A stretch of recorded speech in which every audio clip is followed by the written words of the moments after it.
Il est le petit-neveu de Patrice Lumumba, Premier ministre de la République démocratique du Congo, mort assassiné en 1961. Il est aussi l'un des lanceurs d'alerte les plus célèbres du continent africain, depuis qu'il a fait fuiter, en 2016, des données de la banque GFI qui ont servi de base à la grande enquête Congo Hold-up qui révèle notamment un vaste montage financier organisé par des proches du président congolais sortant, Joseph Kabila, pour détourner de l'argent public à des fins d'enrichissement personnel. Bref, Jean-Jacques Lumumba au-delà de son nom chargé d'histoire s'est aussi fait un prénom.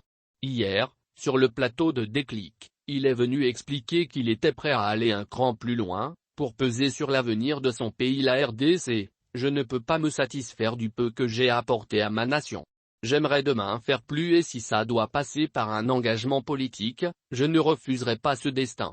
Cependant il précise, je n'annonce pas ici la création d'un parti ou d'un grand mouvement mais je veux dire mon engagement fort qui tendra à promouvoir une vision un peu plus claire de ce qu'on veut faire de ce pays. Le but est-il de lancer une sorte de révolution culturelle au Congo? En tout cas, Jean-Jacques Lumumba estime que le système léopoldien qui avait été mis en place lors de la colonisation du Congo a été reproduit par tous les régimes qui se sont installés ensuite, depuis l'indépendance.